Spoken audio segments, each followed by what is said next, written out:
What's Dilbert my guy is probably the way we should introduce this, because if I say Scott Adams is the subject of today's episode, like 60% of people are going to go, huh? So I'm going to say this is an episode about the Dilbert guy. Welcome to Behind the Bastards, a podcast about terrible people. Now, listen, folks, I know what you're all saying. The Dilbert guy, didn't he just draw comics? How could he be one of the worst people in all of history? And the answer to that question is because he irritates me. Like, yes, let's clear the air here. We're talking about a guy who has drawn cartoons. He's not he did kill one guy maybe by inaction. We'll get to that. But we're not talking about like a war criminal or a dictator, but he's a really unpleasant man, and the way in which he lost his mind and became even more unpleasant and eventually had a racist breakdown that got his comic strip removed from like 1,000 newspapers is super interesting. So that's who we're talking about today.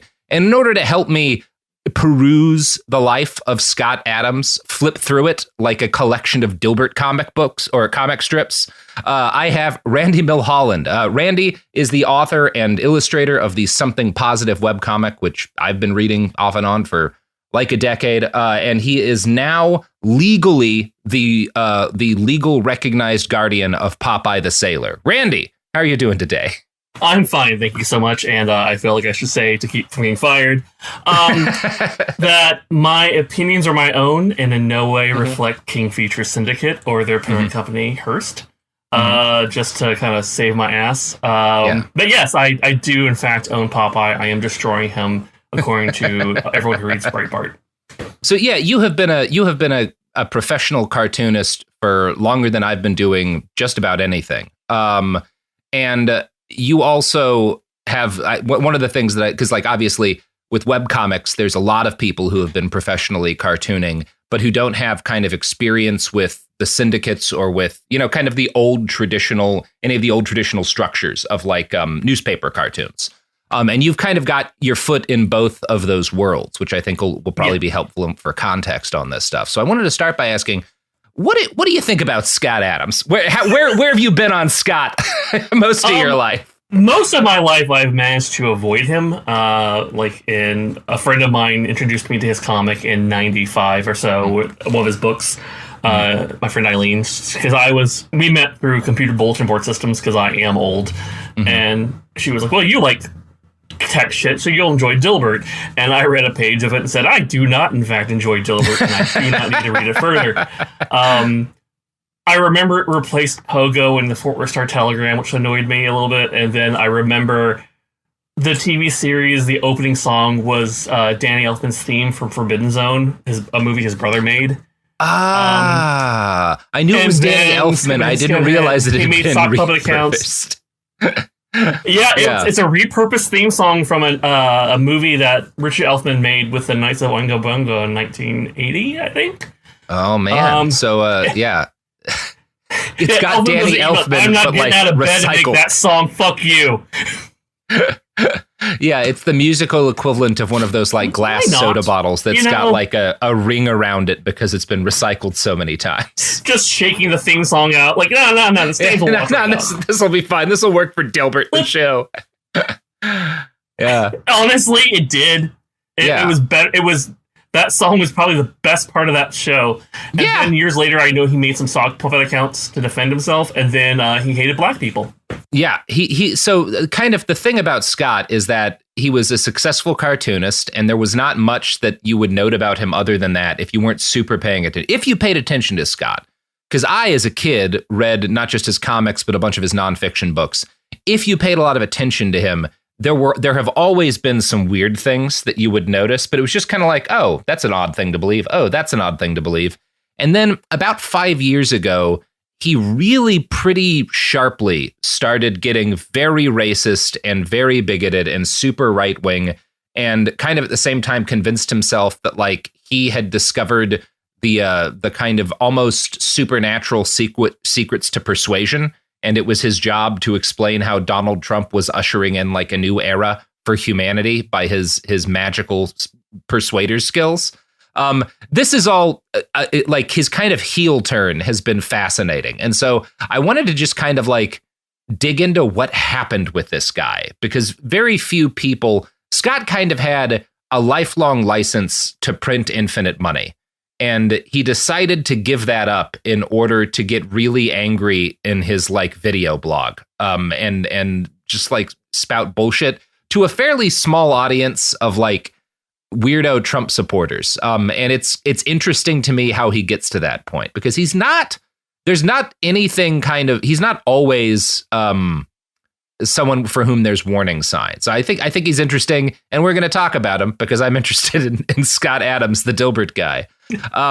So let's start. Randy, I will admit, if you came to, if you came to 20 years ago and said, "Hey, Scott Adams is going to be like this psycho conservative, shitbag," like the guy who made all the weird vegetarian food for 7-Eleven. Yeah, like that guy, like that. No, that was a weird, unexpected.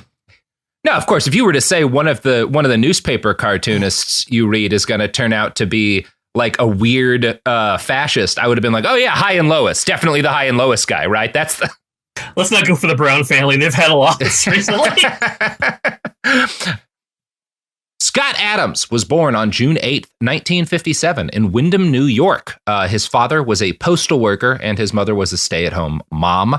And I always like to point out when guys who grow up into like far-right uber-capitalist influencers grow up in a comfortable, safe, stable environment as a child because they're born in a period of time in which a government employee can support a family and own a house on one income. And Scott's one of those people. So just keep that in your mind when he has his heel turn. Of course. Yeah, we get most of our information on Scott's early life through him off and on in some of his books. My primary source for his childhood, although not my only one, is the 20 Years of Dilbert comic collection, which he published in like 2002. If you're into comic, obviously, which you are, Randy, you know how like you had those like the Far Side big collection. Oh yeah, where, Gary Larson. Yeah, he writes a bunch of stuff at the beginning and he kind of like explains different comics. There was another one for Calvin and Hobbes. Most of like the really big cartoonists get one of those at some point in their career. And Scott, this is what I'm using as a big source for his childhood. Oh God, right? you had to read that too, didn't you? I'm so sorry. Yeah, I mean, he was starting to become a little bit of a maniac when this came out in 2008. He hadn't fully heel turned, but he was It's like the pivot document of his like turn into a far right like fascist weirdo. It's Scott Adams' I hate sand moment. Yeah. Where he's not fully broken bad yet, but now you can tell he's about to go murder the younglings. Oh Jesus Christ! I assume they all like Ratbert and like just have like weird animation. Mm-hmm. It's interesting because we're going to talk about like some of his early drawings as a kid too, which are weirdly enough a lot technically better than Dilbert. So why not? I mean, hey, part of comics is how fast can you draw something? Yeah. So that's why you see a lot of like like there's some old High and Lois strips I remember thinking, this is some stunning stuff, amazing angles, but it probably took for way too damn long for how much they're being paid.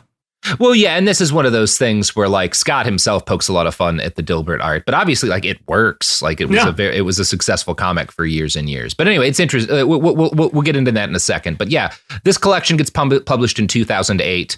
And it's kind of like right at this hinge period where I think before this, most people who knew anything about Scott would have default kind of assumed, oh, he's probably like a vaguely liberal, maybe even kind of like lefty guy, because the comics are kind of at least superficially seem like they might be kind of critical about capitalism and about like corporate. They're not actually, but most people I think probably just sort of assumed that if they weren't super up on the Dilbert lore. So it's a very interesting period. We'll be talking about that and a couple other recollections that have been published about that period of his life as sources here. In 1963, when Scott's 6 years old, his family was in the habit of taking him on trips to his uncle's farm up the road from their house. This uncle had a collection of Peanuts comic strip books, and Scott would sit down and stare at them eagerly even before he could read.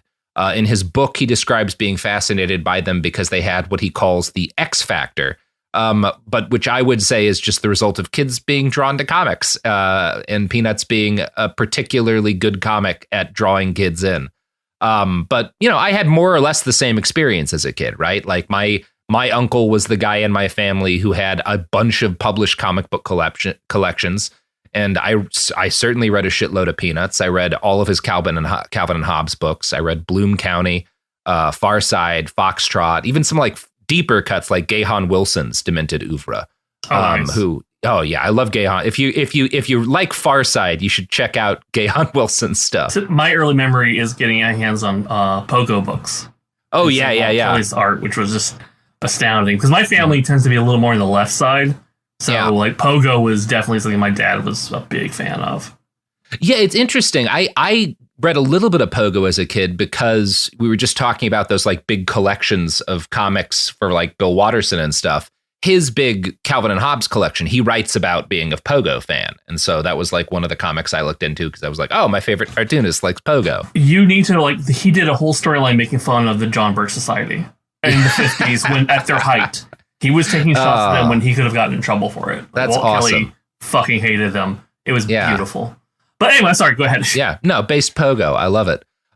So Scott kind of goes through this journey.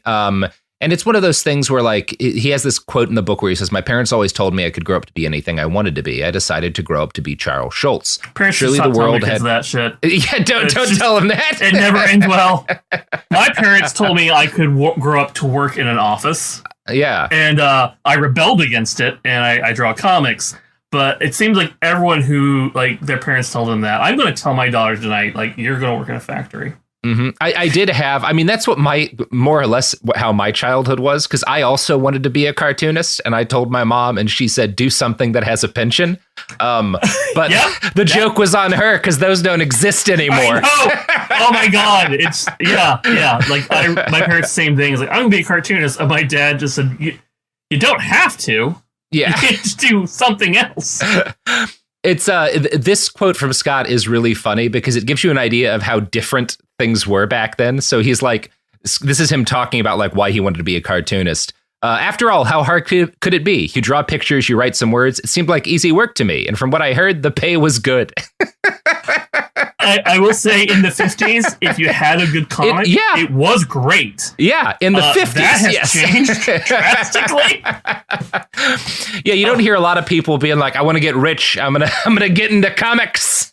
Not a lot of smart people anyway. No. Yeah. I mean, generally, whether you're especially if you're talking about like, it's like superhero comics, like the most famous stories are all, he created this character that's worth $1 billion and then he died of starvation. Oh, like Siegel and Schuster getting screwed out. Exactly. And the artist losing his eyesight by the 1970s, living in a nursing home, and like Warner Brothers having to be guilted into paying them $30,000 each year for the rest of their lives, but hated doing it. But this was the 50s, and none of that was known yet. So nope. Little Scott falls in love with peanuts and grows up being like, I'm gonna make all those sweet cartoon dollars. And he draws a lot of little cartoons as a kid. These are mostly kind of like one panel strips. They're sort of similar in they're not really Far Side in terms of the kind of sense of humor. It's like, I mean, he posts some of the drawings he did as like a 6 and 7-year-old in here. They're like the cartoons a little kid draws, but they're like single panel strips, a lot of them. By the time he was 11 years old, he'd moved on to Mad magazine, which makes sense. Mad was super big back then, very culturally relevant. Golden era right there. Absolutely. And Mad magazine, for those of you who kind of missed the Mad era, had a brilliant artist named Sergio Aragonés, who I learned while researching this episode is still alive. Yeah, he's one of the last of the original. I was pleasantly surprised to hear that. We just lost, I can't remember, Al, the gentleman who did the fold-ins, he just died at over 100. Oh, I didn't know. Well, that's a pretty good span, to be honest.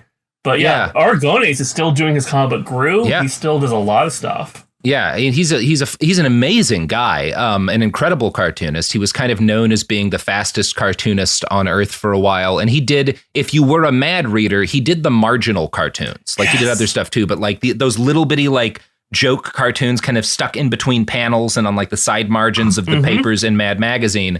And it was like, this guy is, for those of you, like one of my biggest influences as a comedy writer. Because when I worked at Cracked, one of my first jobs was picking images to go in between paragraphs of the articles and write little joke captions for them. And like Sergio's work was kind of the thing that I figured, like that was kind of my earliest inspiration for that kind of humor and stuff. I always loved him a lot. Magazine influence cracked again. Yeah. No, this is the only time. That was the one influence Mad had on crack. One time. It never cracked, came fully formed from the head of Zeus one day. Yeah. There's no way. I'm the only one who sullied it with Mad Magazine vibes. But yeah, so Scott and I have I identify a lot with elements of his early childhood. Like mine was not dissimilar. Other than that, I had access to a lot of more kids comics. Would, especially comics kids. Yeah, I mean, most of us, especially if you're an outsider kid who's a little nerdy, Mad Magazine kind of was a siren song. Like here's the weird stuff. You can be a little cynical, you can be a little mean, and you can have fun with it. Yeah, exactly. It was really special for a while. Now it's yet another zombie brand, but boy, in its day. Yeah.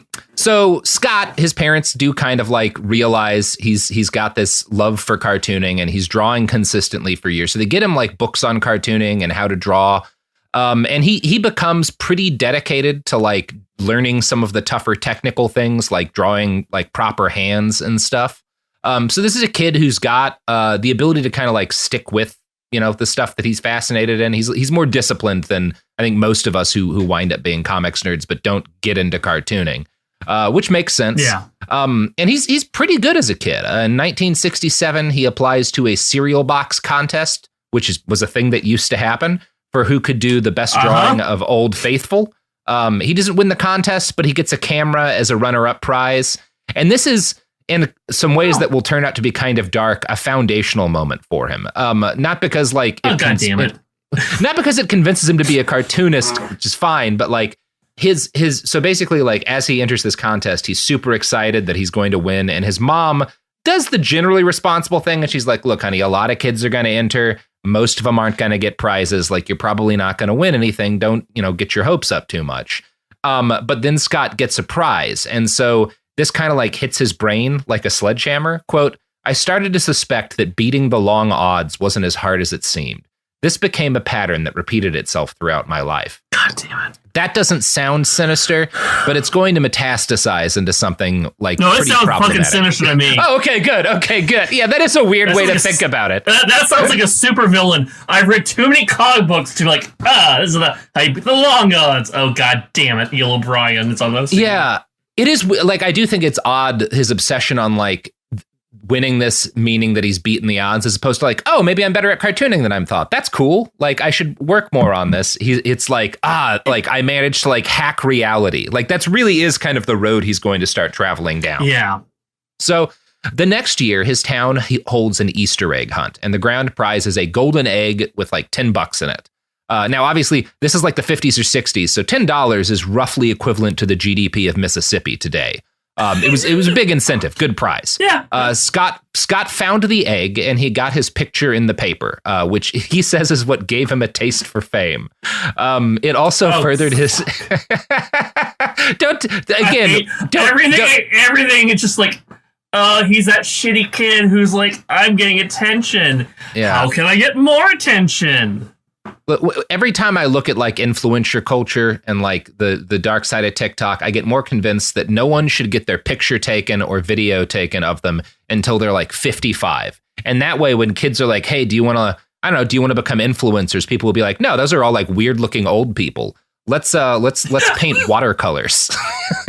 Part of me wants to say, unless they're being shamed, but you know what? Some people will enjoy that. And yeah. Unfortunately, Scott is one of them. So this is what gives him his taste for fame. It also furthers his understanding that, quote, beating long odds seemed easier than everyone kept saying. Now, again, this is says a lot about Scott. It's interesting that he's so focused on the odds and that he's special for beating the odds, as opposed to this was a nice experience in my childhood. It's also weird because none of this seems to be particularly the result of luck. He probably did well in that cartooning contest because he worked hard on drawing. And the egg contest, it's a small town. He says there's 30 kids in his graduating class. The fact that you would have gotten, won the Easter egg hunt 1 year in your childhood actually seems pretty likely.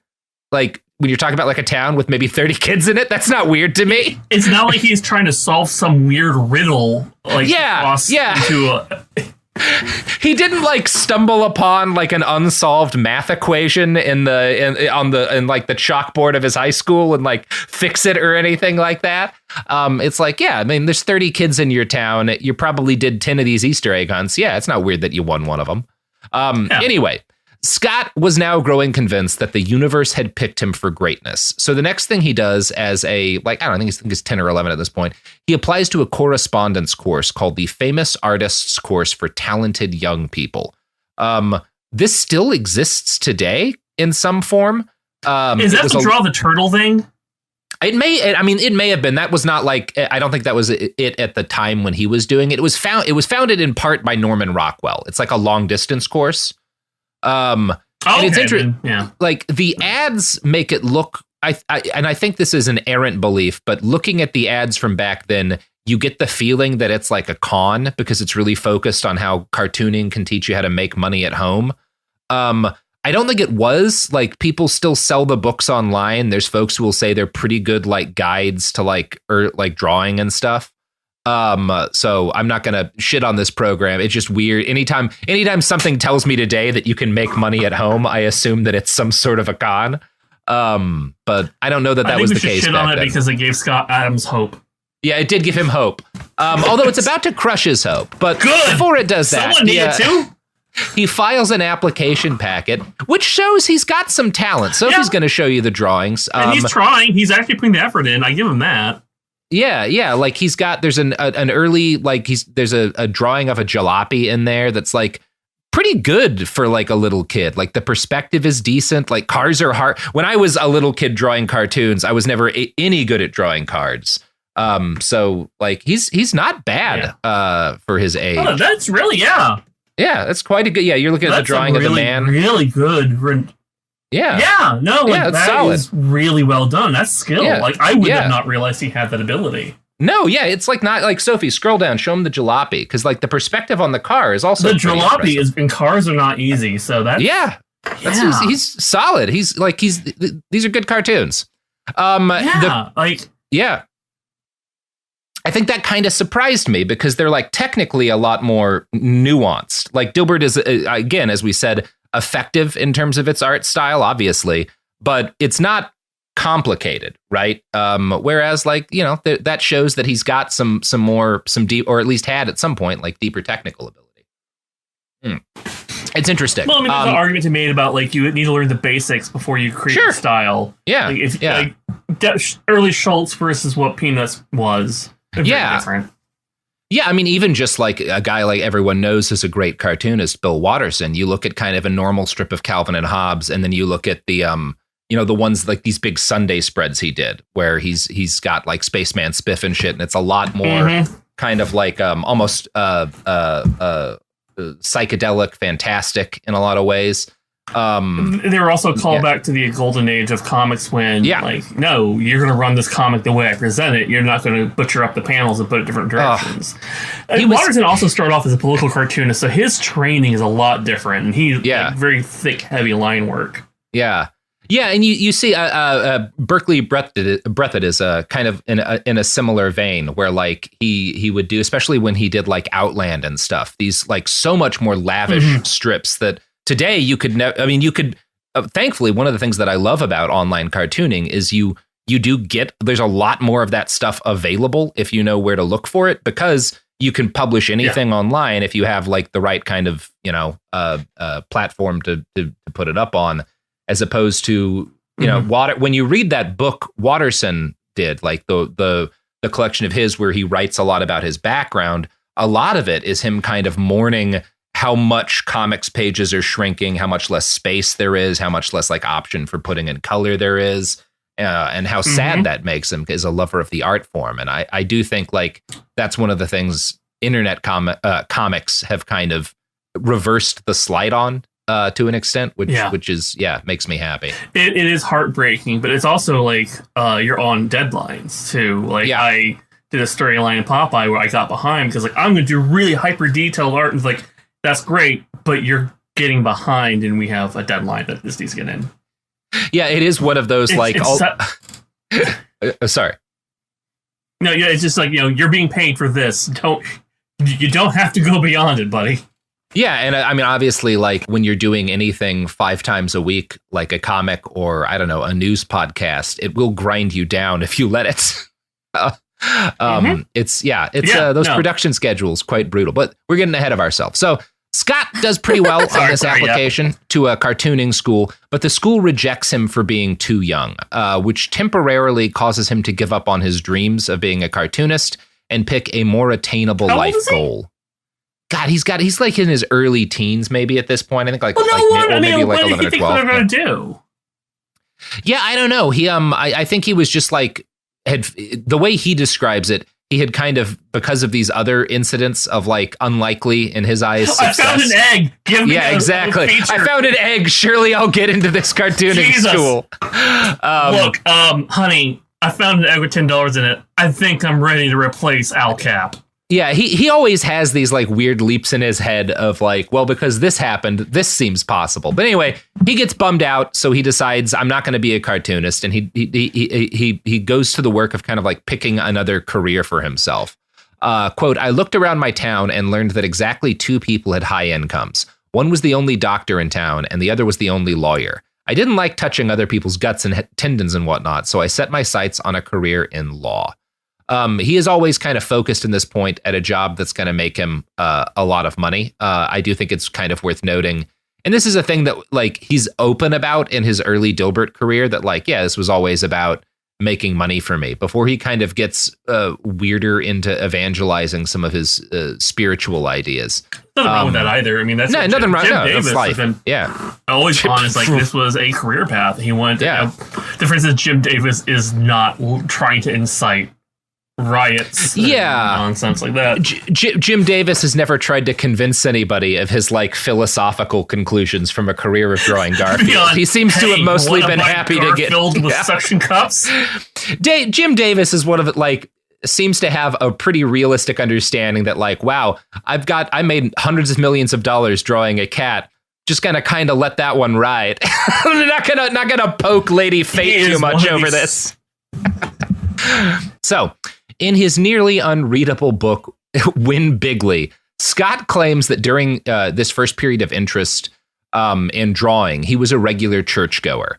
His parents had him attend the Methodist church near their house, and he claims he started experiencing doubt in his faith when he noticed that prayer didn't seem to influence what happened in his life in any way.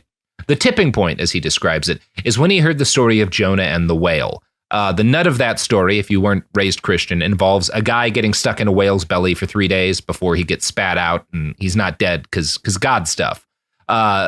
Scott, as a little kid, is it's one of those amazing stories in the Old Testament. Like, don't you feel inspired? God's a sociopath. Yeah, why would he do that to somebody? That seems, yeah. But and Scott's problem with it is that like, well, people couldn't survive being in a whale, so he decides, that means that the Bible's not real. I called a meeting with my mother and announced I was discontinuing my religious education. I explained my new hypothesis that she and all other believers were being duped for reasons I couldn't understand, but I planned to get to the bottom of it. My mother listened to my reasoning, acknowledged that I was making a well-informed decision, and never asked me to attend church again.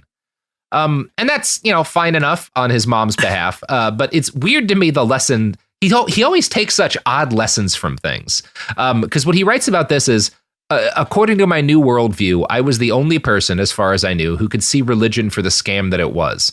Obviously, there were plenty of non-believers in the world, but they were invisible to me in my pre-internet small-town life. And I find that really peculiar. Not the fact that, like, obviously, you're in, like, the 50s, 60s, you decide you're an atheist, you live in a small town. Pretty good chance that you might not, like, know anybody, right? Or, like, that identifies as an atheist. Not weird. No one's going to be honest. Like, if you're in a small town like that, you're not like, yeah, I'm an atheist. Oh, cool. You're leaving town now. Yeah. It's not weird to me that he didn't know anyone else like that. It is weird that he didn't know it existed, right? Like that because he basically claims I didn't realize there were other people who weren't believers. That seems a little peculiar to me, but also information was much more difficult to acquire in that era. So I'll give that one to Scott. What's odd to me is that the kind of belief schema I just think also you have parents who will actively shield their kids from the idea. Like, and I grew up in Texas, in Texas, which is the taint of the Bible Belt. You know how it goes. Parents will do anything they can to shield their kids. Yeah. So I'll give him that one, he especially given the era that he comes up in. But what's odd to me is that when he decides he doesn't believe in God, the belief schema that he develops for himself is something he later describes as the alien experiment filter. And it's, I don't know, I try not to criticize the beliefs of children on this show, but I'm going to read a quote for you about Scott deciding what he believes, and you tell me what you think about this. As a parent, I'm happy to tell a child they're wrong. Yeah, well, someone should have done that with Scott here. Quote, the alien experiment filter imagined that intelligent creatures from another world impregnated my mother so they could find out what happens when humans and aliens mate. According to that filter, the aliens were watching me at all times. Now, that's an odd thing for a child to decide they believe about the world. What the fuck? The fact that, alien impregnation is involved here. Running a train on my mom, and now they're watching. Yeah, that is a really weirdly specific belief. It's not like, I wonder if I'm an alien, but specifically, I wonder if the aliens, did it with my mom so that they could see if it worked. That's peculiar. That is peculiar. No judgment. He's a kid, but that's weird. That is a little bit of a weird belief. Look, we were weird kids. Our brains went to weird places. I'm sure if I sat down and looked at my thoughts, ooh, I can't really judge him on this one. But as an adult looking at it, I'm like, really? That's it's less about judgment than being okay, all right. Scott consistently draws strange conclusions this from is only things. Getting worse, isn't it?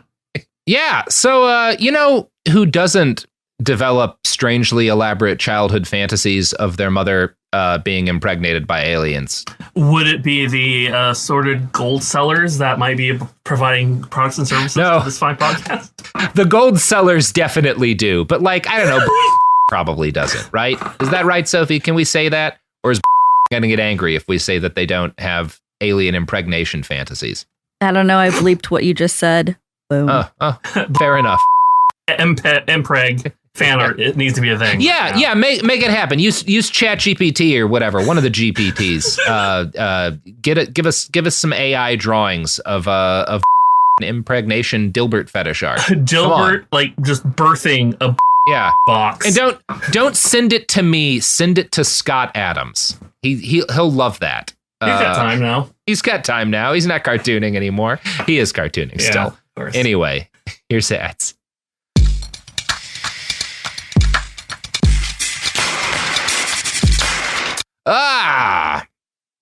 We are back, and we're talking about the Dilbert guy. So he spends several years believing this alien stuff, but it doesn't make him happy. So eventually he lands on atheism as a teenager. Now, he claims that he decided to be an atheist because it gave him something to argue about with people, which does make him ahead of the curve for the new atheist movement. Yeah, no, that was me as a teenage atheist for sure. Yes. Mm-hmm. Now, what's odd about that is that it's not odd that he's kind of unhappy with it. A lot of people have a period when they're younger of atheism and then move to something else. That's a thing that happens, just like people have a period where they're super Christian or whatever and then choose something else. Why Scott is unhappy with atheism specifically is that he feels like it doesn't let him predict the future. That's an odd reason to not like atheism to me. What the fuck? I don't know. That's so weird. Yeah, that's not the point of atheism, Scott. Jesus Christ, kid. Yeah, I don't understand why that would be a thing that you would ever have expected to get out of atheism.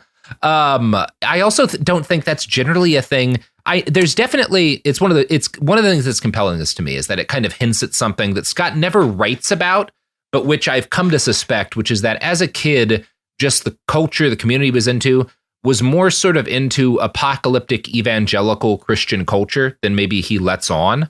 I don't know this, but it's one of those things where most people I know who are Christian, who are Muslim, who are Jewish, who are Hindu, who are, Zoroastrian, whatever, generally when they talk about what they get out of faith, it's not, it lets me know the future. Like it lets me predict the future. But within certain strains of evangelical Christianity, prophecy, the ability of the Bible to be used as a prediction instrument to determine what's going to happen in the future, is a huge deal. Yeah, and that's Baptist. I remember real fucking well. Exactly. And that's if you're like Catholic, right? You don't grow up being like, the Bible is a tool that lets me predict the future, you know? That's not really like a thing for Unitarians or Anglicans or Episcopalians, which I was. But it is a thing for that chunk of like Pentecostals, Baptists, a whole bunch of like chunks of kind of like really kind of very American sorts of Christianity. Not exclusively, but yeah, that's kind of a hint I think I have maybe about like what sort of the surrounding religious culture that Scott D is raised in is like. Maybe he doesn't really notice this much, but the fact that he wants whatever kind of belief system he adopts to help him predict the future is interesting to me, because you don't run into that with most people. Nor should you. Yeah, nor should you. Don't. Yeah, predicting the future is not a fun business to be in one way or the other. Take that one from me, folks. So in 1975, Scott graduates high school. There's about 40 people in his graduating class. And as he notes, it's really easy to excel in a really small school like that. If you work hard and you've got like a pretty good chance of being the best at like whatever thing you're into, because there's not that many other people. He opted not to take chemistry or physics in high school, in favor of focusing on a class that was uncommon for a man to take in that period: typing. Now, Scott claims he picked typing because it was easy, and the people who took chemistry got bad grades. Because typing was so easy, his grades were really good, and he was able to graduate as valedictorian of the class and get several scholarships. As a young adult, he was regularly struck by how little use he got out of chemistry and physics, and how often typing came in handy.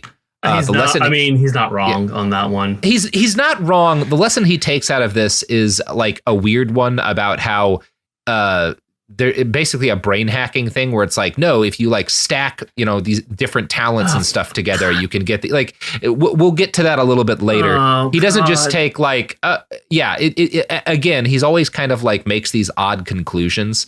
Like his conclusion from this is sometimes doing the wrong thing works out.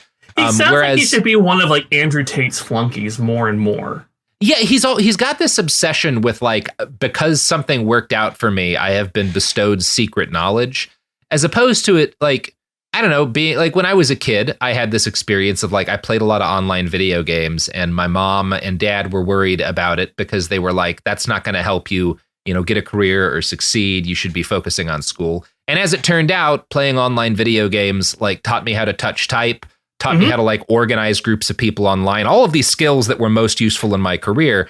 I don't translate this as like sometimes doing the wrong thing works out. I translate this as like sometimes old people don't understand the world as well as young people, right? Yeah, like sometimes when you're young, you just see how trends are changing. That's just the world, right? Yeah.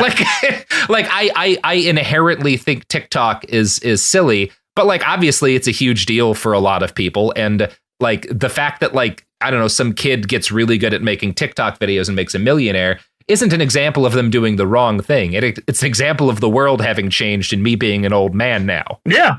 Yeah. Yeah, good for that little shit. Good for that little piece of shit. Anyway, interesting the way he translates things. So Scott goes to Hartwick College in New York State, and he majors in economics because he heard it was good prep for law school, and he wanted to understand how money worked. He only takes one art class in college, and this time he does really badly at it. There's more kids in college than he'd ever been around before, and a lot of them had spent, when Scott kind of stopped drawing, they'd kept honing their art. And this is... Yeah, it fucked him up. I don't think that's an uncommon experience. Well, also, you go from being a kid in a small school where you're the art kid to going to a place where, this is all the art kids from all these other schools. Oh, and they've been working harder than you. Yeah. That's going to humble it should humble you a little bit. Yeah, in his case, it seems more like he just kind of gives up on art.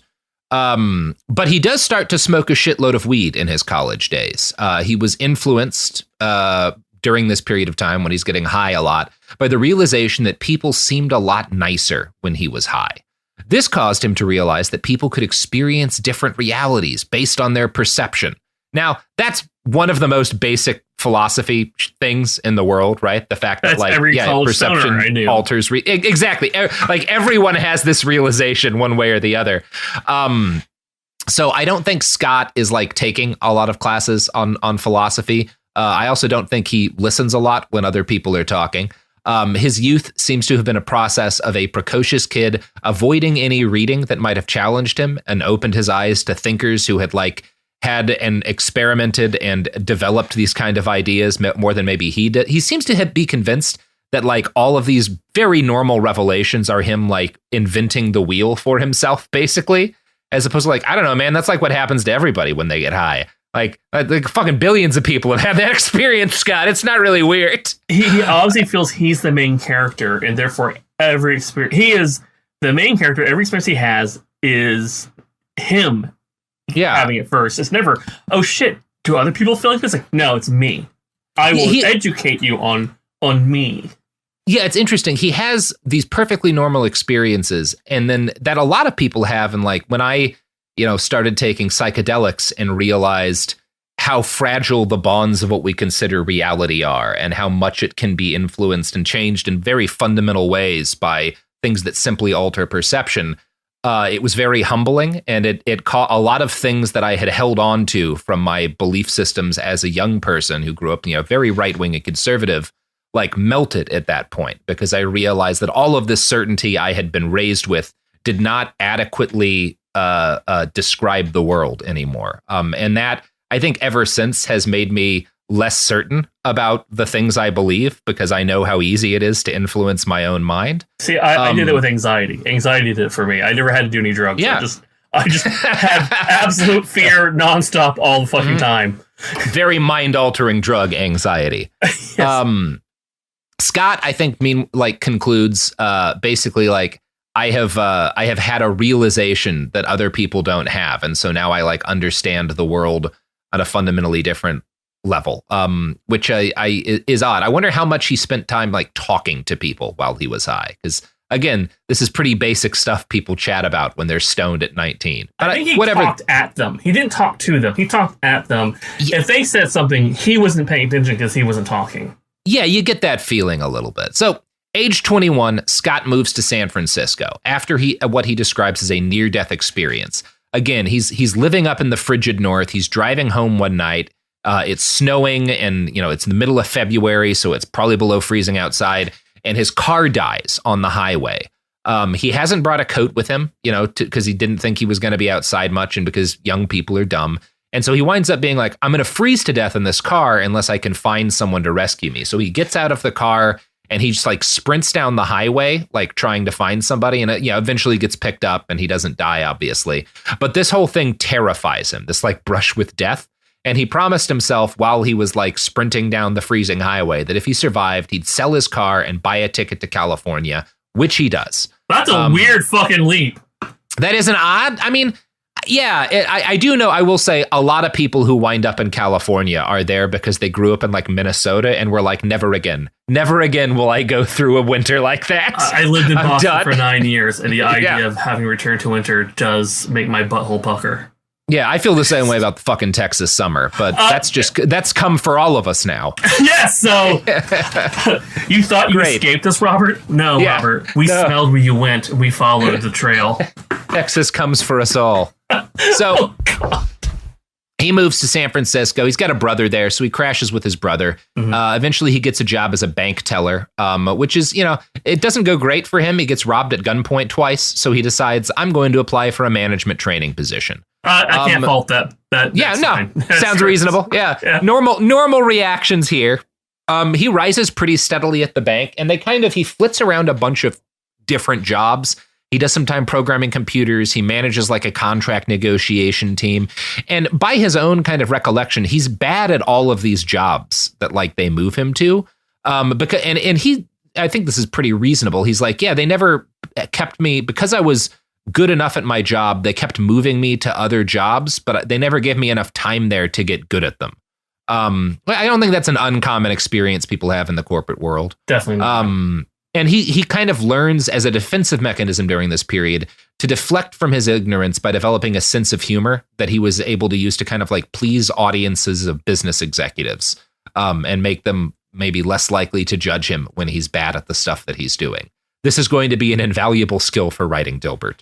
Quote, Several of my jobs at the bank involved making presentations to upper management. I seasoned my presentations with comics to keep the audience awake and to have a business reason for sitting around drawing comics at work. My comics weren't funny in the ha-ha sense. That's certainly true, Scott. But they reminded people of their jobs, and that seemed to be enough. I believe my first published comic was the mole that I drew on the cover of the company newsletter. So yeah, this is kind of how he gets back into cartooning. Over the course of a couple of years, there's 2 characters that he draws more than the other characters he's doing. And one of these is like a guy with glasses and a weird looking tie who's going to become Dilbert. Another's a dog that's based on his old family dog that's going to become Dogbert. Those are I'm sure most people are at least vaguely familiar with the fact that those are the 2 big characters in his comic strip. Now, the timing here is a little unclear, but while this is all going on, as he's kind of like entering the corporate world, Scott starts experimenting with hallucinogenic mushrooms. Now, the San Francisco Bay Area is a wonderful place to experiment with mushrooms. And Scott has a good time. His first trip is like right after he moves there. He's 21 years old, and he says that it's the best day of his life. Like, or at least in 2008, he wrote that was like the best day of his life. Well, he hadn't gotten anyone killed yet, so it was. Yeah, he hadn't killed anybody yet. He hadn't taken a life. Now, I don't think that's uncommon. I think a lot of people look back at like their first time on mushrooms like, yeah, it was the best experience of my entire life. Some people, it's the worst. But generally, a lot of people have this experience of it. It's not an uncommon thing. I will bow to your knowledge, as I have never done any drugs. Yeah, I don't like recommend it ad hoc to people, but I mean, there's actually data on this, right? Like there was this famously the Good Friday experiments where they gave mushrooms to a bunch of divinity students, and like an overwhelming number of them 20 years later were like, yeah, it's still one of the most influential spiritual experiences of my life. Yeah, and even microdosing shrooms is supposed to be pretty good for a lot of like mental health. It can be. Yeah. It's one of those things like this is a little off topic of Scott. I'm very pro people having the right to and experimenting with hallucinogens. One of the things that does increasingly concern me is what we're learning about the ways in which people who have a family tendency towards schizophrenia can have schizophrenic breaks as a result of taking psychedelics or even just marijuana. Mm-hmm. So whenever I talk about, I do think many, perhaps even most people can benefit from psychedelics. It always pays to be aware of your family history and take great care when doing that stuff, because there are potentially consequences with it too. It's important to know. Yeah, but Scott has a great time, right? Yes. Great experience, not an uncommon experience. He benefits from it by developing an understanding that his own interpretation of reality is just one of many and not necessarily the truest one. That's a good thing to realize about the world. It's certainly a thing I think most people who become healthy adults have some version of this realization. Scott writes it as a positive realization, but then at the end of this section of his book, Win Bigly, which is a stupid book about winning arguments and how Donald Trump is fucking God King, he writes, quote, "Kids, please don't take drugs. Drugs can be dangerous. I don't recommend trying marijuana or psychedelics. You'll get a similar perceptual shift by reading this book. I designed it to do exactly that right now." I hate him. Kids, I fucking hate him. Oh my fucking God. I know what I just said about being cautious with drugs, but if your choice is between reading Scott's book and doing drugs, choose drugs. Every time. Avoid Scott's Someone books. Needed to be bullied way more than they fucking were as a kid. And Too much confidence. Too much confidence, wow. Scott. Jesus fucking Christ. Yeah, I mean, what's unsettling about this to me is that like the lesson Scott gets from mushrooms, and the lesson a lot of people do, is that like, wow, the actual meaning of reality and the nature of it is extremely open-ended and dictated by perception. And maybe you shouldn't buy into your own bullshit to such a strong extent, or believe anything so strongly, because so much of reality is kind of altered by your brain chemistry, by what's in your stomach, all this kind of stuff. That's a good thing to learn. It's a different thing to be like, don't do drugs, kids. I have developed a way to manipulate your mind using my books that works even better. That's cult shit. That is culty, right? Yeah, that's unsettling as fuck. That is something I remember a youth minister when I was a kid telling us that, we didn't need to try drugs because he could help us get high on Jesus. And I was like, I don't like this guy at all. Yeah. Nothing about this is good. No. And Scott, he kind of stops experimenting with hallucinogens, I think, pretty early here, and gets really into something that is not necessarily culty, but it's very cult adjacent. And it's called, he gets into a practice of affirmations. Now, there's nothing wrong inherently with the idea of affirmations. Affirmations are a practice that's birthed by the New Thought movement, which itself evolved from books like Think and Grow Rich and The Science of Getting Rich in the early 1900s. Yeah. And they're part of a batch of techniques broadly called neuro-linguistic programming by some practitioners. The basic idea, and I'm flattening a little bit here, but the basic idea behind an affirmation is that if you regularly repeat what you want to do, what you want to have happen in your life, some sort of goal or dream, and if you're extremely specific and extremely consistent about about like repeating it, then that will in some way influence the future and allow you to achieve that goal. Versions and like this is like the secret. I was going to say this is the fucking secret. Yeah. The early kind of basic ideas, there's nothing inherently like if your goal is to write a novel and every single morning you wake up and write down on a piece of paper, I am going to write a novel, and you focus on it, for a minute or two while you're having your coffee. And that helps you to sit down every day and work on that novel. Well, that's great, right? That's a perfectly reasonable thing to do, or if your affirmation is I'm going to, get this good at lifting weights, or I'm going to get this good at drawing, or I'm going to learn how to, fix engines or whatever. Perfectly reasonable. The problem is when people start to treat them like The Secret does, like they're magic. Like rather than it just being like, well, focusing your mind on a task can help you accomplish that task. It's by writing down and in this very specific way, this thing that I want to have happened, I am altering the universe, right? In order to like give myself a thing. There's a lot that's problematic. There's a lot that's problematic about The Secret, especially when you like talk to the way people who are into this kind of stuff sometimes talk about illness, right? Where they're like, oh, you can overcome, your hereditary illness or your chronic illness or whatever via these techniques. Where it's like, well, no amount of writing affirmations is going to stop you from being paralyzed. Yeah, that's right? New Age like, Mary Baker Eddy right there. Like, that's just not how it works. That's Christian Science with a different label. What the hell? Yeah. So I'm not shitting. Like I know people who are like, yeah, I do this, and it's just a thing that helps me focus my mind. That's whatever. That's fine. But Scott takes it in very much like the secret-y direction, where like I have figured out some sort of secret way to break the code of the universe. Yeah, and you can see the appeal for a guy whose brain has developed this way, because affirmations give him something that the philosophies he had adhered to earlier in his life had always lacked, which is a way of predicting the future and also a way of explaining how, in his eyes, he was consistently the special boy who succeeded at long odds. It always goes back to he's the main character. I think there's something that's like understandable here as both, you and I are both people who get to do what we love for a living. And that is a tremendous privilege, and the result, in addition to the result of hard work, always the result of great fortune, because there's always people who are skilled and talented who never make it. Absolutely. Absolutely. And if you recognize that as a creative person, there's a fear in there, right? Because it means that, among other things, it means that it could stop working for you at any point, right? And that is a very understandable anxiety I think a lot of creatives have. Yeah. Because things change, audiences change. What worked for me 20 years ago won't work now. I have to constantly rework and keep pushing.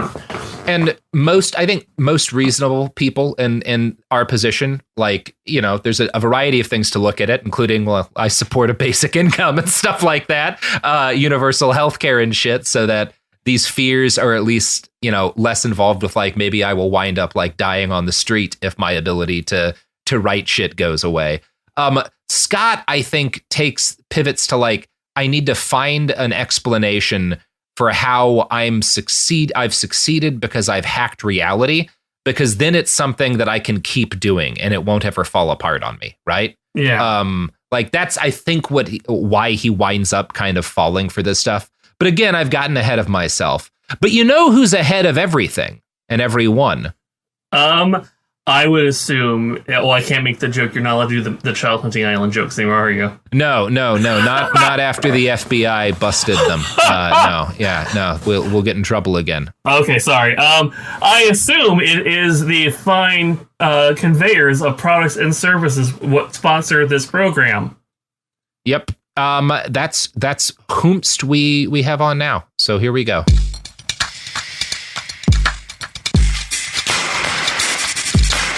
Oh, we are BAK. That was the best product and service I have ever been delivered. I know. I for one, my nipples are hard as diamonds right now. So, for years, Scott put away his artistic ambitions and focused on his career. He got an MBA at UC Berkeley while he's still working for this bank.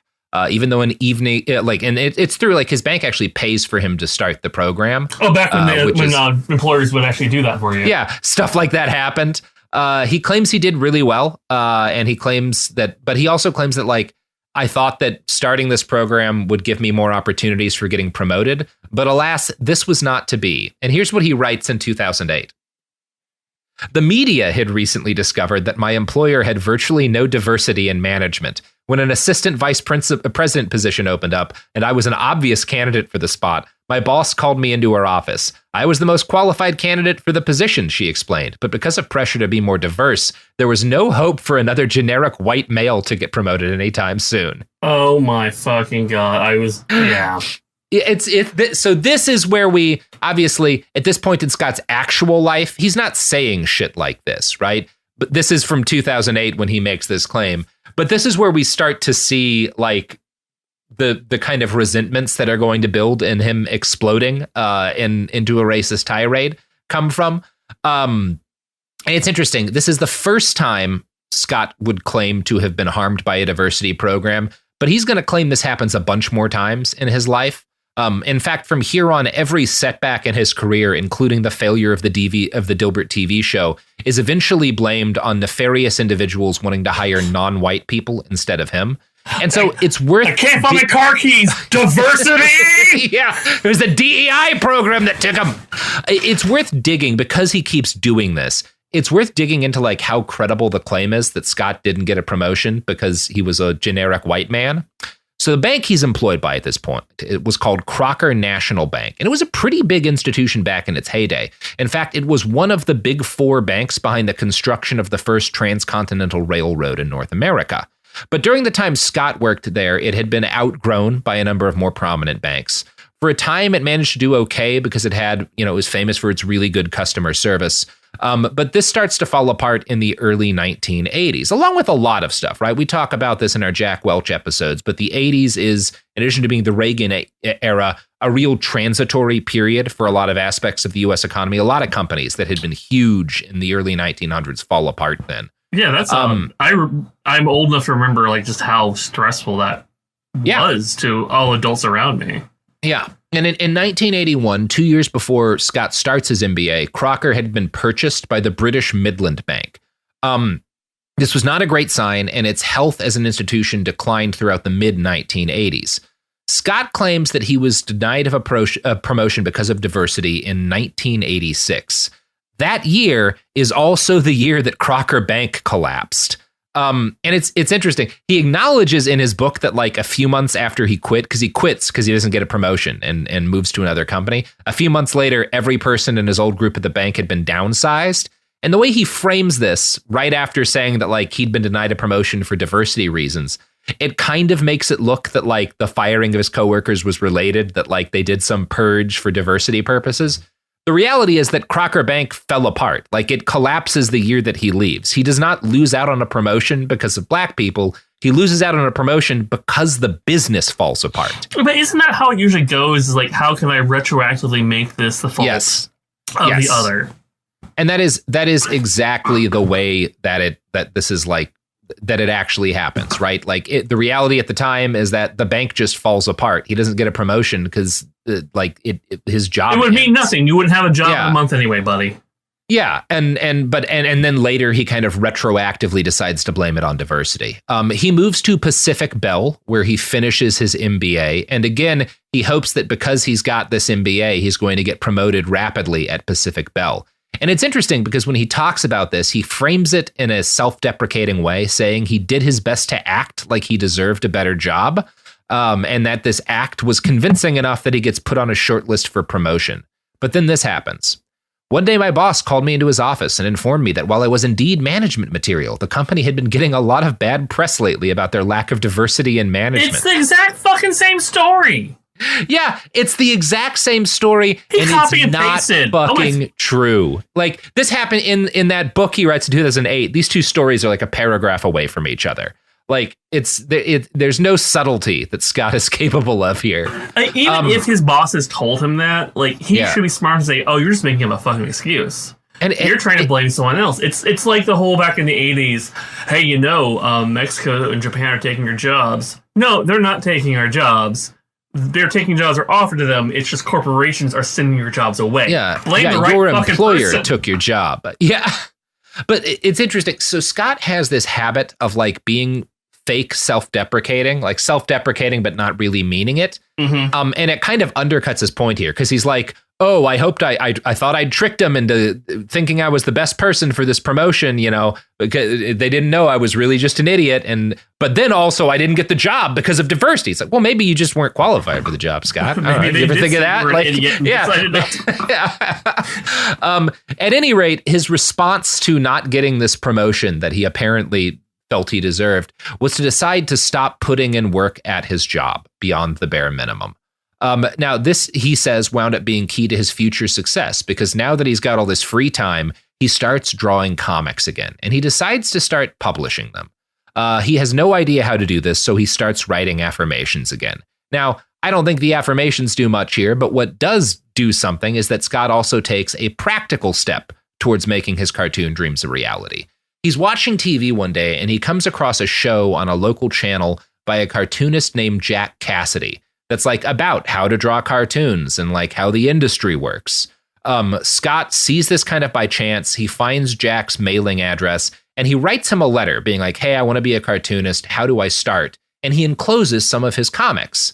And I looked into Jack Cassidy for this because he's key to Scott's career, and he's actually a pretty interesting guy. He's still alive, or at least according to the internet. He has been teaching cartooning and publishing cartoons for decades and decades at this point. And prior to being a cartoonist and a cartoon instructor, he spent 23 years in Army Special Forces.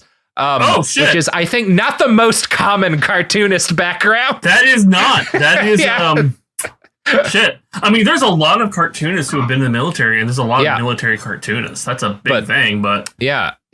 23 years in Special Forces is a pretty unique background for a cartoon instructor guy. Anyway, interesting dude. And he's like a really nice person because Scott sends him this letter kind of sight unseen, and Cassidy responds with like this very detailed letter being like, here are books that you should buy that talk about how the industry works and how to submit cartoons and how to submit packages to different syndicates. A very, like, the best advice you could basically get. That's really kind of them because a lot of cartoonists I've met, unfortunately, will not do that. Yeah, you get the feeling that Jack legitimately loves the field and wants there to be more people making cartoons. Right? I like that. Yeah, that's awesome. Great guy. As far as I can, except for the person he inspires. Now, that is the downside of encouraging people, is some of them might be Scott Adams. But Scott takes his advice. He puts together like a packet of cartoons and he submits them for publication at various places. And he gets rejected. Nobody takes his first packet.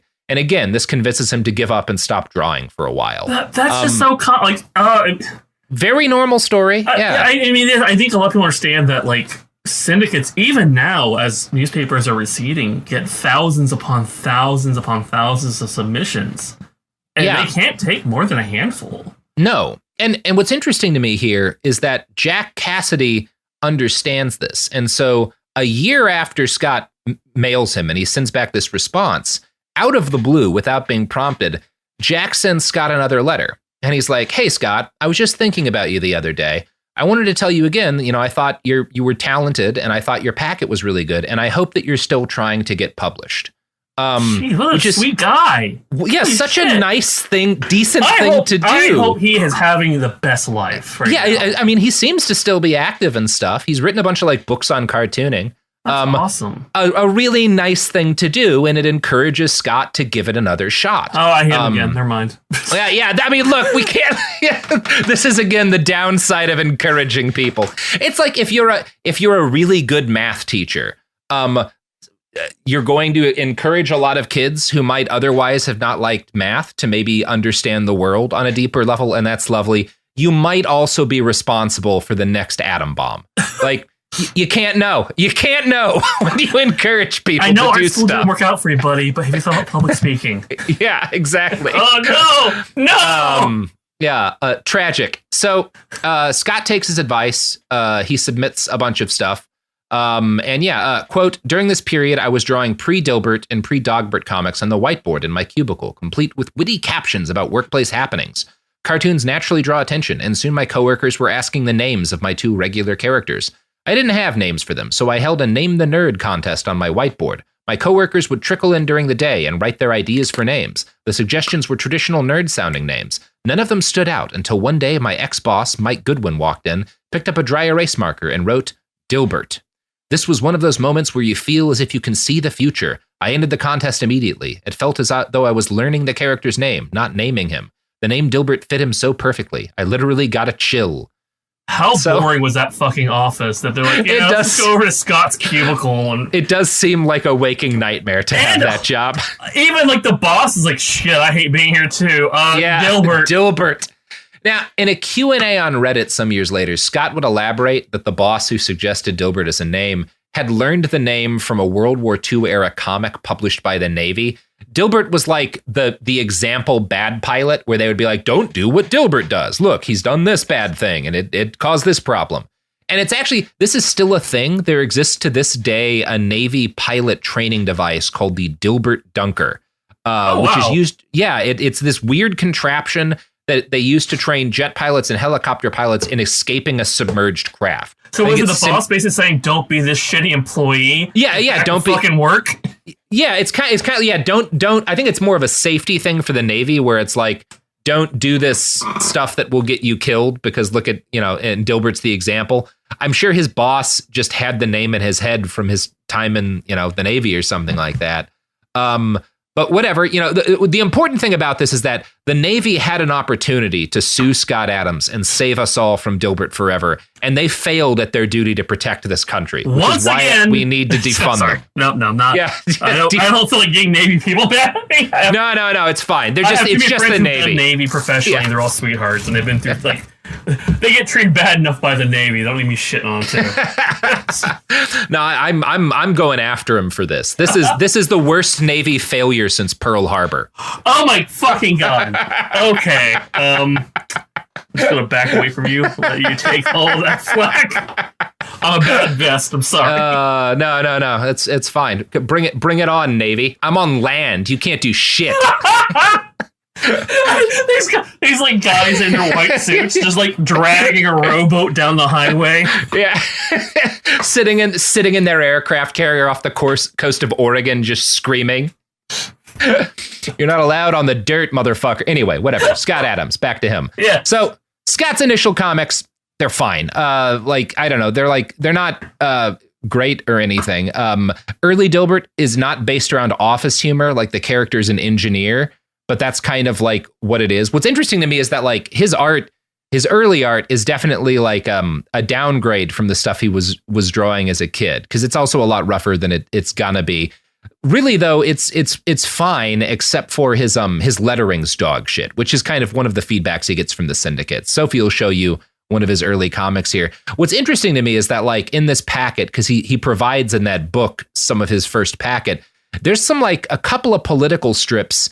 And they're not conservative. Like the one that we're looking at here is kind of an anti-Reagan one, making fun of like the Star Wars missile defense system. Which is lettering is fucking like that. Yeah, it's terrible lettering. That's weekly newspaper comic lettering. Yeah. Everybody goes through a period here. My lettering isn't great either. I can't say too much, but Jesus. it is compelling to me that like, early on he's making fun of like Reagan and the waste of the Star Wars system. That's interesting. That's going kind of part. There's a surprise reveal coming up here, and it's that Scott has suffered some like kind of sudden shifts in his personality that this is evidence of. So Scott's pretty bad at naming his characters to start. His first pick for Dogbert's name is Dildog. He changes this before submitting his packet. No! That is if the name of your character is just dildo with an extra letter stuck on it, that is probably not going to make publication, my friend. Be brought back. I'm not going to lie. Yeah. I couldn't agree more, Randy. Save Dildog. Dildog is going in something positive because King Features will never let it be in Popeye. He can't stop you. He can't stop you. Oh no. Hearst Media can stop me from a lot of things if they want. Oh no. Yeah, I meant for something. Oh, positive. no. Yeah, he has no right. God damn it. So. Oh my Jesus Christ! How did? Yeah. Very funny. Very funny. Was he a virgin at this point? Like what the fuck? That part's unclear with old Scott. But we'll talk. There's going to be some weird like incel adjacent stuff. Although he gets married a few times remotely. So by 1988, he's gotten his package polished enough. I didn't mean it that way. That's a good sentence. To send off Dilbert Comics to a syndicate. Now, shockingly, this is again. You just talked about how many submissions these people get. One of these syndicates responds. He gets a bunch of rejections, and then somebody responds saying they're interested. And it's Scott, when he sees the syndicate that said yes to him, has no idea who they are. And like when he gets on the phone with the representative, is like, yeah, who are you guys? Now, I'm telling you this. Do the basic fucking research, dude. This is particularly galling because the syndicate who responds that he has never heard of is United Media. They're one of the They published Peanuts. Like, yeah. Like, I knew who United Media was as a kid in the mid-90s, just because, like, I'd read a bunch of books by cartoonists. Were like they everyone. United Features at that point? I think there were United Features by that point. But still, it's the one that does Peanuts. And they did Garfield as well. Garfield, they're massive. Mm-hmm. So this is, like, definitely the luckiest break this man has ever had in his entire life. He got the top of at the time. Number one syndicate. Like, we want to do this. Break. Like, who the fuck are you assholes? Yeah. And I will say, to his credit, when he gets signed on, he does send a thank you letter to Jack Cassidy. Good. Yeah. That is the first thing that it sounds like he thought about another person so far. Yeah. Yep. It's one of those things. It's unfortunate for us all that Scott wound up having the career that he had. I do hope Jack Cassidy feels good about what he did, because that was a legitimately very nice thing to do for a stranger. Again, like I agree with him. I like the idea of more cartoonists. Yeah. But there's that caveat of you cannot guarantee you won't get. But what if they become Scott Adams? Gavin McInes, or Al Cap. Yeah. Those three are always with bullets in the chamber waiting to go off. That's right. Yeah. Tragic. So here we go. He gets signed. Dilbert starts out by 1990. It's in 50 papers. By 1991, it hits 100. That sounds like a lot today, because there are like maybe 30 newspapers left in the country. Yeah. And most of them are just SEO aggregators. But back in 1990, that's the not newspaper. Much. That's not like the big comic strips, like fucking Calvin and Hobbes and shit, are in like 2,000 papers, right? Yeah. And it's one of those things. 50 to 100 newspapers. You might make like couple of grand a year doing that. You're not going to make all that much money, right? It's not a bad like little side income, but it is not enough for Scott to quit his day job, right? At that point, like it's only gotten worse, I'm sad to say, as there's less newspapers. It's generally most cartoonists I have met, unless they're like doing comics like Blondie or like really huge like legacy comics that have been around for a long time, or Garfield. You have a second job. Or this is your second job, and you have a main job you do. Yeah, and that's the situation that Scott's in. And this is a thing, like, I'm sure most cartoonists who succeed have this period where he's doing 5 comics a week, which is anyone who's ever done that grind, I'm sure, as you'll say, that's a hell of a gig. Like that is work. Was he doing 5 or 6? Was he doing the Monday through Saturday? I think he's doing just Monday through Saturday, but it might actually be six. Six comics and then 7 Sunday. And then he's doing, in addition to doing Dilbert, he's also working like a full-time gig. I have done that. That is hard. It is really fucking hard. Running himself pretty ragged. And he's getting frustrated because 3-4 years go by and Dilbert's not really a big deal and he's not making that much money at it. It's kind of exhausting. And he's starting to worry that like, is this something that's never going to turn into anything more than a side gig for me? And so it's during this period that he makes a decision that's going to probably wind up being the actual smartest thing he ever did, which is Scott, being kind of a nerd, has gotten interested in the internet before most people. And so in like, I think it's something like 1992 or 93, he starts sticking his AOL address on his cartoons. And this lets his readers email him with ideas for the strip and requests for more of the stuff that they like. And he notices all of the people reaching out to me like the comic strips I do that are like office humor. Maybe I should refocus the comic around just sort of office jokes. And so he does. In 1994, he publishes his first book of cartoons, and it sells well enough that Dilbert's now in 400 newspapers. And the comic starts to hit critical mass right as a few other things happen that Scott had nothing to do with. One of them is that the early 90s are a period in which everyone else on Wall Street is following in Jack Welch's footsteps. They're firing huge chunks of their workforce to pump up the stock price. Layoffs are this massive thing. And also the .com boom is just starting to kick off, right? Yeah.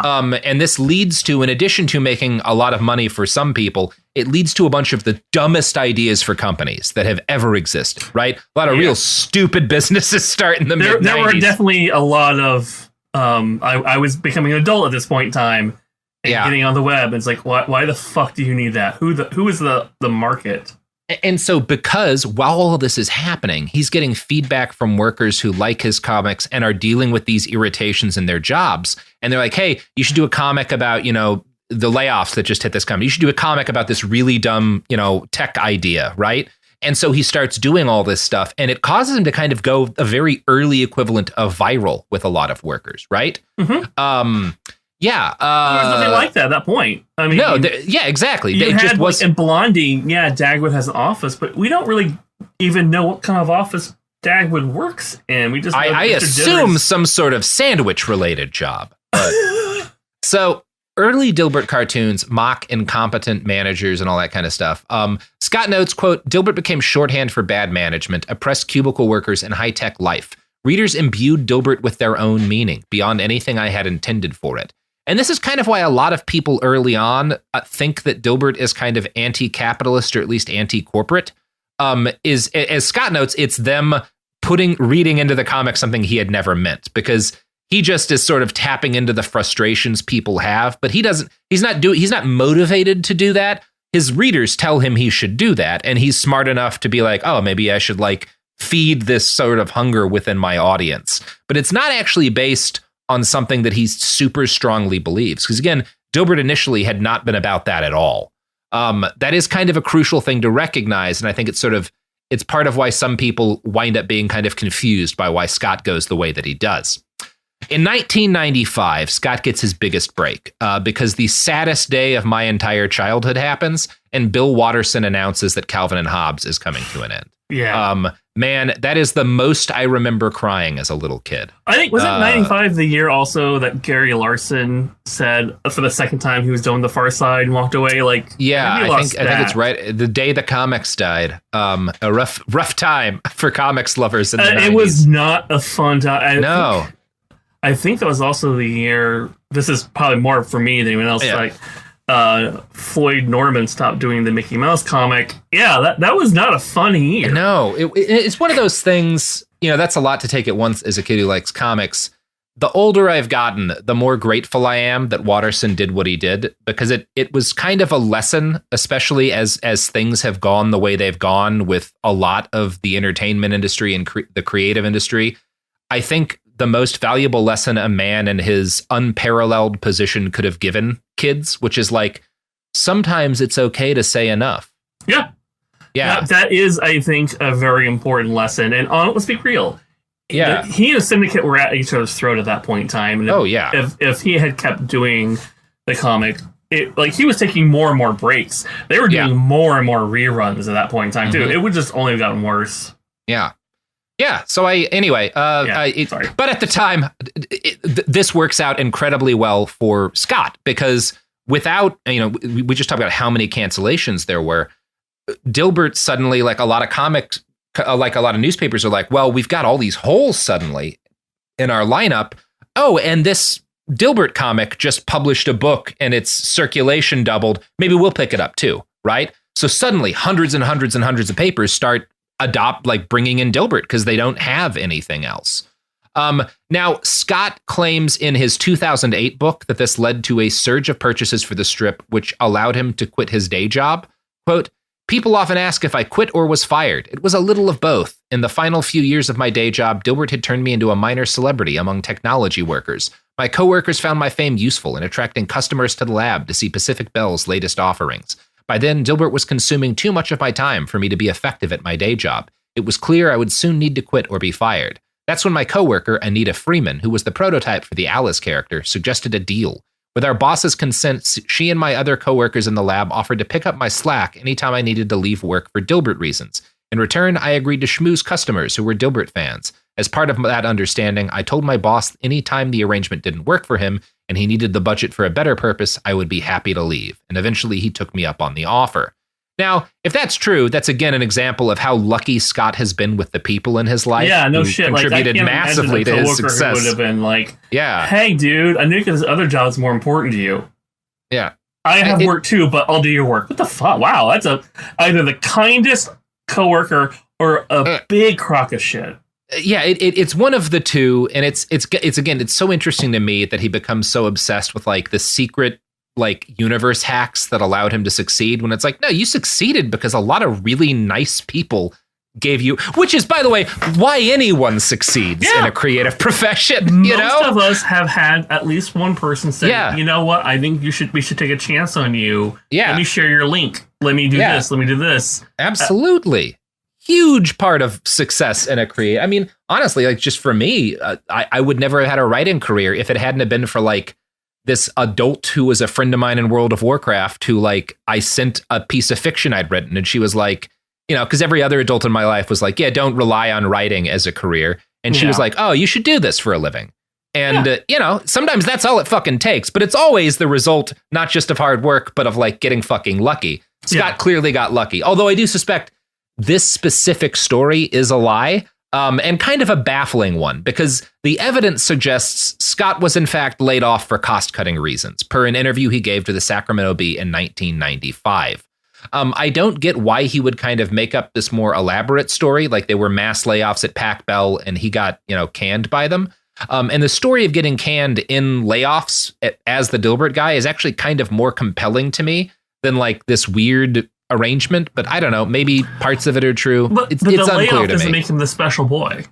Yeah, as opposed to like, it's everyone loves Special peculiar. Boy Scott, and everyone knows that Special Boy Scott is supposed to save us from diversity. So therefore, we must all make sacrifices for him. Yeah, it's he's definitely again, it's kind of more main character syndrome-y type stuff. At this point in Scott's career, again, if you thought at all about his probable politics, you'd probably suspect maybe he was kind of a vaguely progressive guy because of how critical he is of aspects of how businesses work. But Adams makes it clear, again, he never meant it as anything but like shallow humor kind of often brought to him by his readers, and he was surprised that people read more into his work. And this attracted some early criticism for Scott. In 1997, a guy named Norman Solomon, who's a journalist and a media critic, wrote a book called The Trouble with Dilbert.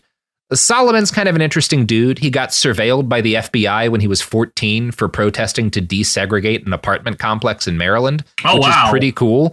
In 99, in 99, he won an Orwell Award for a collection of columns on deceptive media. And then in 97, he writes this book. I mean, that's a couple of years later, but in 97, he writes this book about Dilbert.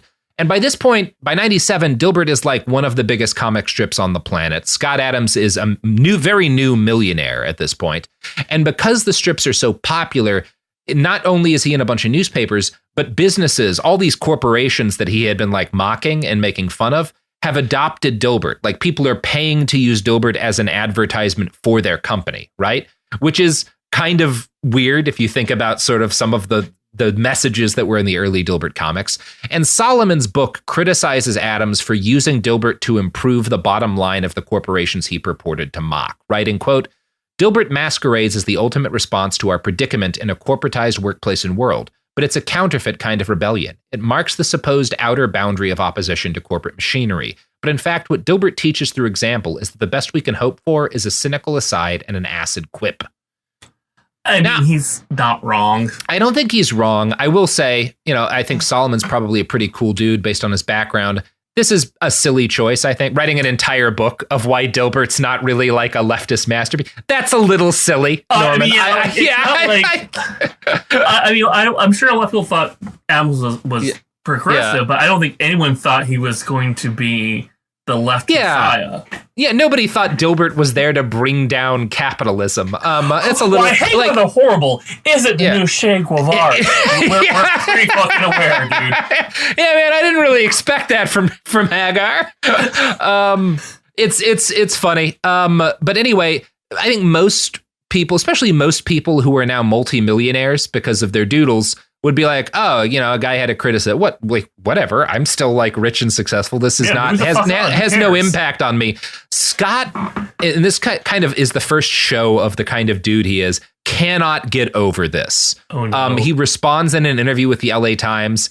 Dilbert is just a way to make people laugh, so they will transfer their money to me. I'm in the business of writing funny little things that fill up space in the newspaper. And when I get away with it, writing funny little books that people will buy. And again, like that response in and of itself is okay, but Scott can't let it go. He keeps writing about Norman's criticism of him, and eventually he publishes a whole book the next year called The Joy of Work that has this super long. I remember as a kid, I read this book as like a 10-year-old. And, it's a bunch of like funny jokes about like offices. And then there's this long diatribe about Norman Solomon and how dishonest and evil he is. And like, how fucked up, like Scott's mocking him for like how badly his book sold. It was one of those like, what was it? The guy who wrote Jurassic Park, who Michael Crichton. Crichton later made one of his critics into a child molester in a book. Yeah, and he lengthily describes how small the man's penis is. Yeah, okay. But what? Like why? Why do this? Why write an entire chapter by a guy who talks shit about you? It's interesting because they are both like right-wing guys who were very convinced of their own brilliance to such an extent that they like rejected very basically accurate, like factual things like climate change. Mm-hmm. And it is interesting to me that like you've got these two right-wing guys who get successful beyond their wildest dreams, we're a section of nerds can't stop masturbating over. Like. And but they still, any criticism makes them lose their mind. And it's like, I don't know, like for like Michael Crichton's like, man, you wrote Jurassic Park. Why do you give a shit that somebody gave a book a bad review? Like, really? You're literally Michael Crichton. Like, that's fine. I'll wipe my tears on these $100 bills that stuff my pillow at night. Like, I can fucking log onto Twitter at any point and find people saying that, like, I'm a fucking CIA agent and like a piece of shit. My podcast's terrible. And it's like, I don't, whatever, man. Like, like to quote from a ska musician I love, no matter what you do, it's going to piss people off. Like, I know what you're talking about. Everyone loves me. Yeah. Everyone adores me. I do not have neoconservatives and alt-right people in my emails wishing death on my child at all because I draw Popeye. Nope, never happens. You definitely have left-wing creatives who kind of can't get over criticism too. Oh, no, I can name like 5 cartoons off the top of my head. But it does seem to be, I think, for whatever reason, it happens to a lot of these right-wing guys who have a lot less overall criticism to deal with. Like Scott is not being deluged in hate mail. One kind of weird dude writes a book about Dilbert that doesn't sell very well, and he never gets over it. Like he is obsessed with this years later still. Is it because the first time he wasn't Special Boy Scott? Yeah, I think it's like the first time that he had to analyze if like what he was doing, or someone was trying to like critically analyze his work. And like when you critically analyze somebody's work, you will notice like flaws in it and stuff. Like I've read critical analysis of my work and had to be like, oh, you know what? I may actually alter some things about what I've done because or what I'm doing in the future because I think this person has a point, you know? Sometimes everyone can improve, and not all criticism is hatred. Yeah. And I think that for Scott, the fact that criticism exists is, again, it puts him back in this comfortable place of wondering, maybe what I'm doing won't always work. Maybe I won't always be beloved and famous for my creative stuff. And he can't handle that fear. I do think it all comes down to that for him. Yeah. And that's what this episode comes down to. This has been part 1 of the Scott Adams series. Randy, this wound up being more than I had expected. That's my fault because I talk too much and I'm probably... No. Thank you. No, come on. No. Randy, you got any pluggables to plug? Yes. I draw an online comic called Something Positive at somethingpositive.net. It started off as a bunch of dick jokes. Now it's aging in anxiety and dick jokes. And I also draw the Sunday Popeye comic at comicskingdom.com/Popeye. Also on Tuesdays and Thursdays, there's a feature called Olive and Popeye. All the Tuesday strips are drawn by Shadia Amin, an amazing cartoonist who also worked on Spider-Ham. And I do the Thursday strips that focus on Popeye and his family. And I guess if you want to scream at me online, go to the Twitter account ChooChooBear, ChooChooBear, and just tell me how much you wish I would die, because why not? Yeah, and I think what you should do is instead, again, either use your own drawing skills, or if you want to stick it to those fat cat artists, use an AI generator and create some unsettling Dilbert pornography to share with our friend Scott. I think this weekend, just for you, I'm going to draw Dilbert impreg art for you. Yes, thank you. I can't do it right now because I draw on my computer and I'm doing this. But I will definitely, just for you, I will not for Sophie. Sophie has done nothing to deserve this. Thank you. I do. My only request is that if you're doing Dilbert alien impregnation fetish art, I think the right alien is Worf. Oh, God. Yeah. Actually, you know what? Michael Dorn would tap that. Michael Dorn would tap. Sure. I mean, who wouldn't? I would. Michael Dorn can do what he wants. I mean, exactly. The man's voice alone. Yeah, gorgeous. Dilbert's a lucky man, is what I'm saying. Well, that was a pretty cool episode, Robert. But do you know what's cooler? No. It would be our Cooler Zone Media, our premium ad-free channel, now available exclusively on Apple Podcasts. Wow, Sophie, that sounds like something that allows you to pay money and no longer hear ads. Is that basically what we're doing here? That is the gist of it. We will also have exclusive Q&As with you, Robert Evans, and me, Sophie Lichterman, on this very podcast, and also lots of other things, ad-free. Yeah. Our entire catalog of Cool Zone Media shows and ongoing. New episodes. So ad-free. Stop bitching about the gold ads. You don't have to listen to them anymore. Pay us however many dollars it takes. I don't know. No more ads. It'll be fine. So open your Apple Podcast app, search for Cooler Zone Media, and subscribe today. I'm going to. Thanks, Randy. I hate myself. Right. Goodbye. Behind the Bastards is a production of Cool Zone Media. For more from Cool Zone Media, visit our website, coolzonemedia.com, or check us out on the iHeartRadio app, Apple Podcasts, or wherever you get your podcasts.